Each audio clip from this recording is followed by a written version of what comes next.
क्या निधि धमकी देगी सृष्टि को? जी हाँ, बात हो रही है ZEE5 पर आने वाले टेलीविजन शो कुंडली भाग्य की, जहां आज के एपिसोड की शुरुआत होती है जब सभी पुलिस स्टेशन में खड़े होते हैं और इंस्पेक्टर निधि से पूछने लगता है कि आखिर उसने प्रीता पर हमला क्यों किया। तभी शंभू का एक लॉयर वहां पहुंच जाता है और सबको ये बताता है कि उसका क्लाइंट उस टाइम नशे की हालत में था और उसको खुद भी याद नहीं कि उसने क्या बोल दिया था। जिसे सुनने के बाद इंस्पेक्टर को उसकी बातों पर विश्वास हो जाता है और वो निधि को वहां से जाने के लिए बोल देता है। निधि के वहां से निकलते ही सृष्टि उसके पीछे पीछे बाहर चली जाती है और उससे पूछने लगती है कि आखिर वो ये सब क्यों कर रही है, जिसके जवाब में निधि उसे बताती है कि सृष्टि उसका कुछ भी नहीं बिगाड़ सकती और सृष्टि को ये भी बता देती है कि शंभू के लॉयर को उसने हायर किया था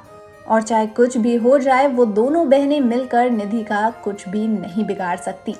सृष्टि को काफी गुस्सा आता है और दोनों के बीच एक बार फिर तगड़ी बहस छिड़ जाती है, पर इस बार निधि का पल्ला बाहरी होता है और वो सृष्टि से कहती है कि वो राजवीर को मोहरा बनाकर उन दोनों को बर्बाद कर देगी, जिसे सुनकर सृष्टि घबरा जाती है। वहीं दूसरी ओर लूथरा हाउस में शौर्य प्रसाद लेकर सबको बांटने लगता है और सैंडी के साथ मिलकर प्लान बनाता है कि वो राजवीर और शनाया को एक ही रूम में नशे की हालत में बंद कर देगा और प्रसाद में कुछ मिलाकर वो राजवीर को खिला देता है। पर शनाया उसके हाथ नहीं लगती क्योंकि कॉल आने की वजह से वो वहां से बाहर चली जाती है। इसलिए वो सैंडी के साथ मिलकर एक और प्लान बनाता है और शनाया के जूस में कुछ नशे की दवा मिलाने के लिए सैंडी को भेज देता है